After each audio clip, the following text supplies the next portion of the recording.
Australia. The year is 1992. It's a regular weekday morning in Melbourne, and everything seems routine, at least on the surface. Somewhere on the road, a cash-in-transit van is making its rounds, picking up and delivering large amounts of money between banks, businesses, and secure facilities. It's a job that requires trust, precision, and discretion. But today, something is different. Behind the wheel is a man named Tony Muscat. At first glance, Tony appears to be just another security officer, disciplined, reliable, and quietly doing his job. But on this particular day, Tony isn't following the regular schedule. In fact, what he's about to do will leave the entire country stunned and spark one of the most bizarre manhunts in Australian history. Without alerting anyone, without a sound or signal of trouble, Tony diverts from the assigned route. He doesn't radio in. He doesn't return to base. Instead, he vanishes, along with an armored vehicle loaded with more than 2.4 million Australian dollars in cash. What followed was not just a theft. It was a calculated and deeply personal operation executed with cold precision. And what made it even more shocking? Tony didn't rely on any crew. There were no masked robbers, no violent confrontations. He pulled this off entirely alone, at least during the final and most critical stage of the operation. But how does a seemingly ordinary man end up pulling off one of the most daring solo heists in Australian history? Who was Tony Muscat, and what drove him to this drastic act? In this story, we'll dive deep into the mind of a man who used fake documents, staged an elaborate kidnapping, and managed to stay under the radar for years, before everything eventually came crashing down. Stay with me as we unravel this unbelievable real-life story, starting from Tony's early days, all the way to his dramatic fall. Tony Muscat didn't grow up dreaming of becoming a criminal. In fact, by all accounts, he lived a fairly uneventful life for many years. Born and raised in Australia, he entered adulthood as a quiet, responsible man. By the early 1990s, he had found stable employment working in the cash-in-transit industry, a job that gave him daily access to large amounts of money and, more importantly, the trust of his employers. But beneath the surface, something was brewing. Over time, Tony became disillusioned. Whether it was financial pressure, personal dissatisfaction, or a growing sense of desperation, he began to think about doing the unthinkable. What if he could outsmart the system? What if, just once, he walked away with all of it? He began observing patterns, timing, blind spots, weaknesses in the system. He paid close attention to how the vans were dispatched, how the cash was counted, how security protocols were followed.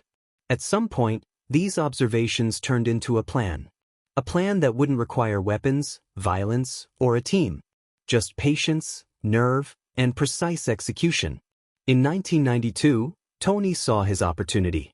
He was scheduled for a solo shift, one that involved transporting a large sum of money without a partner in the vehicle. These solo runs weren't common, but they weren't unheard of either. His familiarity with the routes and routines gave him just enough confidence to believe he could actually pull it off. And so, on that day, with more than $2.4 million in the back of the van, Tony simply drove away. He didn't speed. He didn't panic. He didn't make any sudden moves that would draw attention. Instead, he slipped quietly out of the expected route and disappeared into Melbourne's suburban sprawl, leaving behind nothing but confusion and unanswered questions. When his co-workers realized he wasn't returning, the initial assumption was that something had gone wrong. Maybe an accident. Maybe a hijacking. But hours passed, and no distress call was made. No wreckage was found. The van, and the money, were simply gone. By the time authorities were notified, Tony Muscat had already taken the first steps in what would become an elaborate disappearing act. And this was only the beginning. Tony didn't just vanish with millions in cash on a whim.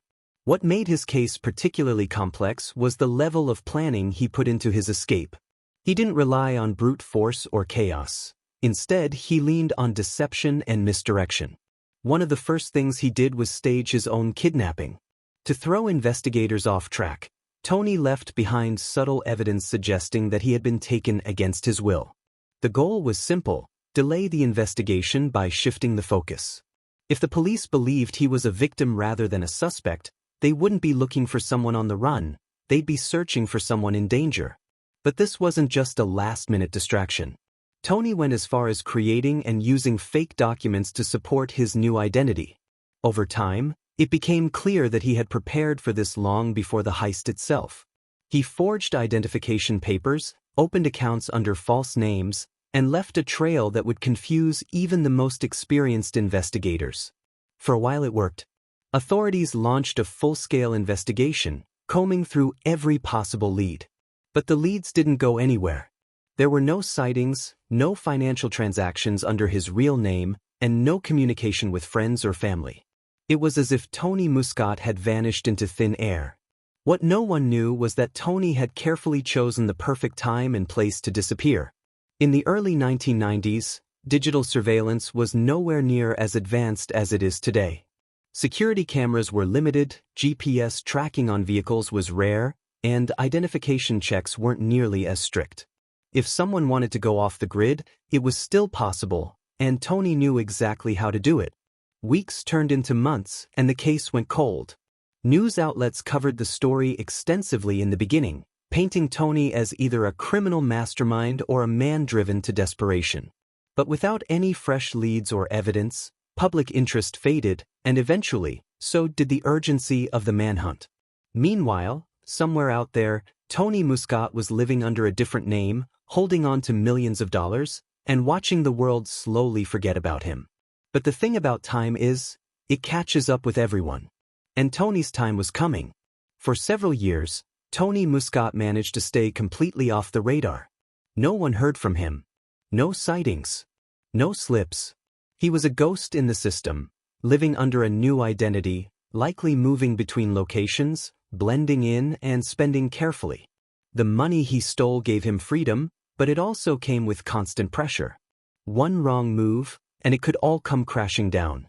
Investigators had very little to work with. His staged kidnapping initially misled the authorities, buying him valuable time.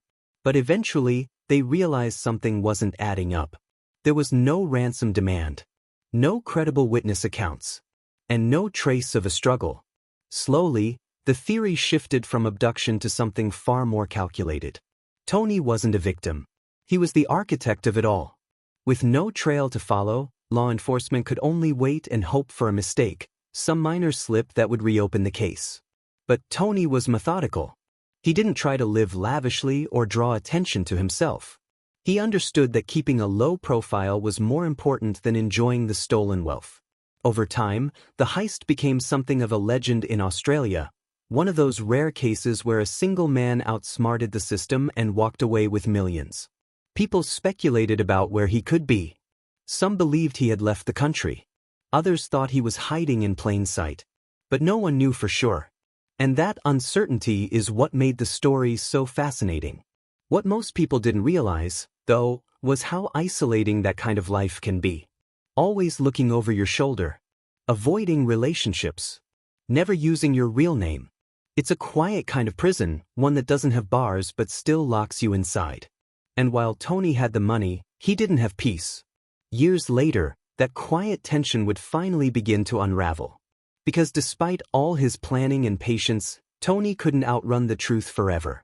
Eventually, the walls began to close in. It didn't happen all at once. There was no dramatic chase, no high-stakes confrontation. What finally brought Tony Muscat down was time and the growing sophistication of law enforcement. Years after the heist, investigators reopened the case with fresh eyes. New technology, improved databases, and more advanced forensic methods gave them tools they didn't have back in 1992. And when they revisited some of the old leads, things that once seemed like dead ends started to take on new meaning. Somewhere along the way, Tony had slipped. It might have been a forged document that didn't hold up under newer scrutiny. Maybe it was a bank transaction, a property rental, or a face caught by a security camera in a place he thought was safe. Whatever it was, it gave investigators a thread to pull, and once they started pulling, the rest began to unravel. Eventually, authorities tracked him down. The man who had once vanished without a trace was finally found. He was arrested quietly, without incident. And just like that, one of Australia's most elusive fugitives was back in custody. When questioned, Tony didn't offer much. He didn't deny what he had done. He didn't offer dramatic justifications or try to shift blame. It was clear that he had made peace with the consequences a long time ago. For him, the heist wasn't about greed. It was about control. About doing something bold in a life that had, up until that point, felt small and unremarkable. But the price of that decision had followed him for years. Now, with the truth out in the open, Tony Muscat would finally face the consequences of the choice he made that day in 1992. In the end, Tony Muscat was sentenced to prison for the theft that had once stunned an entire nation. The legal process was straightforward. There was no trial filled with twists or dramatic courtroom speeches.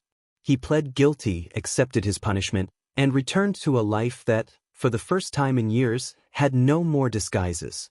For the public, the story of Tony Muscat became a cautionary tale. It wasn't just about the money he stole.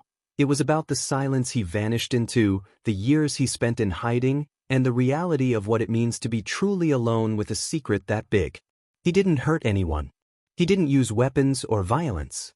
But his actions disrupted trust, exposed vulnerabilities in the security system, and reminded people that sometimes danger doesn't come from the outside. Sometimes it's the quiet ones on the inside, the ones no one suspects, who change the rules. And while Tony's heist was bold, almost cinematic in its simplicity, the aftermath proved something important. Getting away is only the first step. Staying gone is a life sentence of its own. After serving his time, Tony faded back into anonymity. No interviews. No book deals. No public appearances. It's likely he wanted to live out the rest of his life quietly, without the weight of headlines or infamy. His story remains one of the most fascinating one-man operations in Australia's criminal history. Not because of how he escaped, but because of how long he stayed gone, and what it cost him in the end. Sometimes, the perfect crime isn't perfect at all. It's just unfinished.